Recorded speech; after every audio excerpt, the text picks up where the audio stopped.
guys, welcome to the newest episode hosted by Point Number 2. In this episode, we're going to talk about the Ukrainian dam that had been just breached recently. And today, we are fortunately enough to invite two special guests. And first off, it's very familiar to us, Victor Strollinger, which is going to attend Cornell University in fall. Say hi to the audience. Hey guys, good to be here. Awesome. And second off, a very special guest, Julia Gardner. She's one of the top researchers I met at Baylor School, and she's going to be one of the newest board member of Planet Number 2, this club, in the next year. Hey guys. So today, we're gonna talk about the Ukrainian dam. So we're gonna give us a little short background information. This dam was built in the Second World War by the Soviet Union, and it was aimed to supply the water resources to the Crimea Peninsula and also southern Ukraine. It was aimed to be bulletproof and prevent the destruction from intercontinental missiles and stuff. So it should be very, very stable. However, on June the 8th, because of the Russian-Ukrainian war, an internal explosion occurred within the dam. So it caused a lot of destructions within the structure. And from the information we gathered recently, that the dam was nearly impossible to fix. So that's one of the major ecological disasters that had happened in the year of 2023. We're going to talk about this disaster in three aspects. So first off, we're going to talk about the water quality. Three topics we're going to be discussing about is, first off, the toxic chemicals that have been used throughout the process of destruction, like from the missile, from the fertilizer used by farmers, and from all the other passage throughout the process of destruction.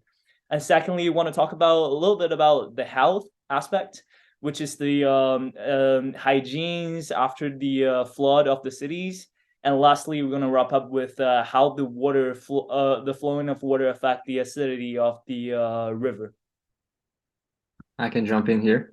Well, I did some research on it and I saw some pictures.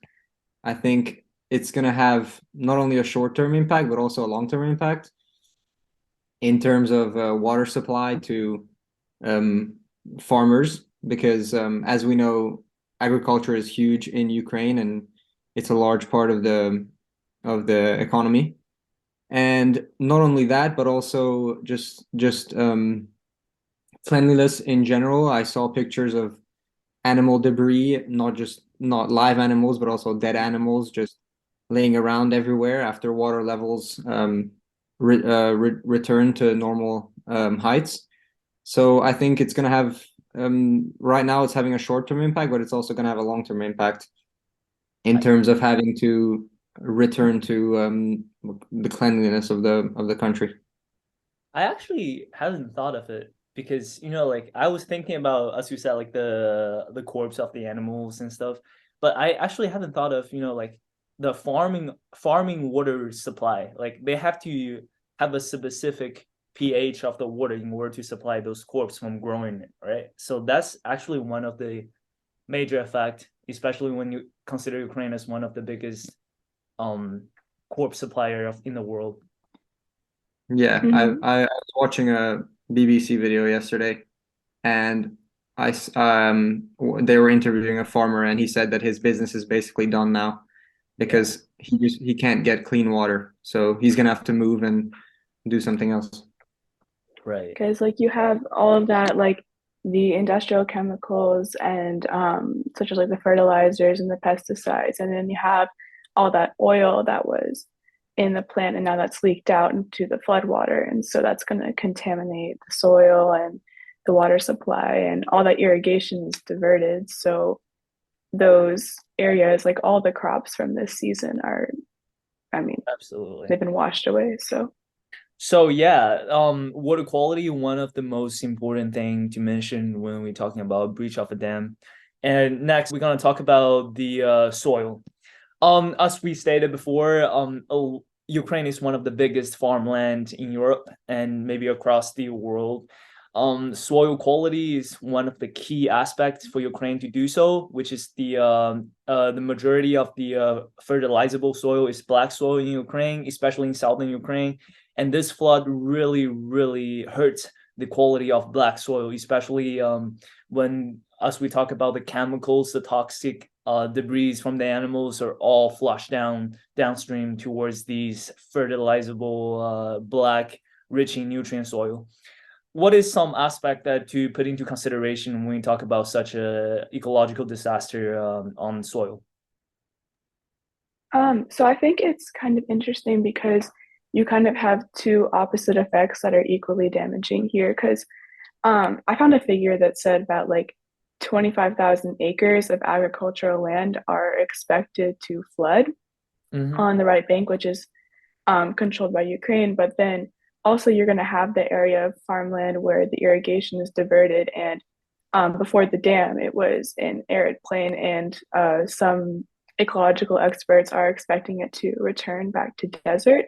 So you're having both of these lands be impacted, but one by like an influx of water with toxic chemicals, and one by not having any water supply. Yeah, it's interesting that you mentioned that two of those lands are being affected by such a flood because the dam was built on the Prono River, and upstream of the river is Ukrainian soil, and downstream of the river is more of the Russian soil. And the both have the property of reaching nutrients and supplying a massive crop per acre ratio. So when we talk about like who did this, um I think the damage because if we consider the result, the consequence of such an action, both countries suffer approximately the same in terms of soil quality. So that's definitely one of an important aspect to put into consideration. And just to mention real quick that today's roundtable discussion will not include any political aspect of either the war or the status quo of the conflict. It's gonna be pure based on environmental aspect of such an incident. But yeah, I totally agree with you, Julia. And I also think that as a country for Ukraine, with a massive economic, reliance on agriculture, this is catastrophic for them, right? Like whatever the intention was, this was not a really good looking when we look at future, as Victor said, future 10 years, 20 years, 50 years, or even 100 years, this won't recover really well. Yeah, I mean, I could add something somewhat a bit less environmental, but this is going to cause the entirety of Europe to struggle for the next few years, I think. It's going to cause prices to skyrocket, and there's going to be a lack of supply. So it's going to be a struggle for Victor, Europeans. quick question for you. Have the price of the bread rise in the past week in Hungary? They've been pretty high already. And okay, I don't want to get political. So Yeah. the prices here are quite stable for a certain reason. So yeah. not But discuss that. what about Julia in the United States? It's good for now, but Yeah. yeah. I mean, in China, a lot of people were I was looking at the social media. A lot of people were trying to get some, like bread. But yeah, I think it's just a rush of the time, and it won't be a long time phenomenon. All right, awesome discussion. Let's move on to the next aspect, biodiversity. So, as been stated already by Julia and Victor, that the flush of the massive amount of water into the sea, whether it's the salt level or the pH level, having fatal effect towards the species. So, what are some aspects that we have to put into consideration when we talk about biodiversity? Well, first off, with the dam flooding, all the fish in that area, as the water levels are expected to go to zero, the fish are gonna die. So that's impactful. Yeah, let's just remember that it's not just going to be fish that are affected here because it is a dam breach at the end of the day. So water is going to get to areas where it hasn't been before, and other species are living. So other species are going to be what do you call it? Their habitats are going to be destroyed, and they're going to have to, the whole species are going to have to find new life somewhere else. That's some great addition. I just saw an article the other day saying that there's approximately going to be like at least 30 other species in danger in the downstream river because of what Victor said. The flood going to be destroying their habitats, and those land species will have nowhere to live because of their it's not hydrophobic, but they definitely do not like their habitat soaked with water, like, because human beings, we can cope with situation like that by using some device, but for animals it's not possible. So definitely the land species will also be drastically influenced by such an incident. Let's move on to the next topic, which is going to be the nuclear danger. Nuclear danger was being put into one of those lost considerations in this PowerPoint because of a minor political aspect, but the majority of the content was devoted towards the environmental aspect. So what are some aspects to put into consideration when we're talking about the nuclear danger over here? So the dam provided cooling water effects for the nuclear power plant facility, and with the water levels going down due to the flooding, that could pose some danger to the function of the power plant. But in my reading, I saw that like the IAEA, like it said that there was no immediate threat posed to this, but that could change. Yeah, I think it's tough to add something here because we're not really experts on nuclear energy. But as you said, at the moment, there's no real threat. But if there was, I mean, obviously we know we understand that water in a nuclear power plant is not great. It's gonna have dangers at some point, and if it does, it's gonna be lethal, and it's gonna affect the entirety of the continent, at least. So I think that's a major worry here that has to be dealt with.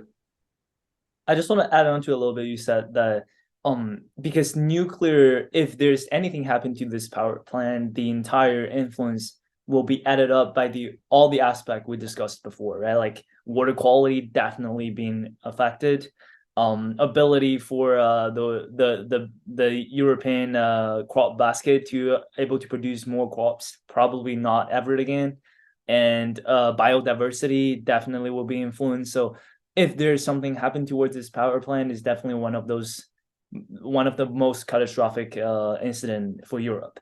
And as Julia stated before, that by now is not such a major problem because they have I think the dam is providing the cooling water for the power plant, and the power plant have several plan Bs for the water source.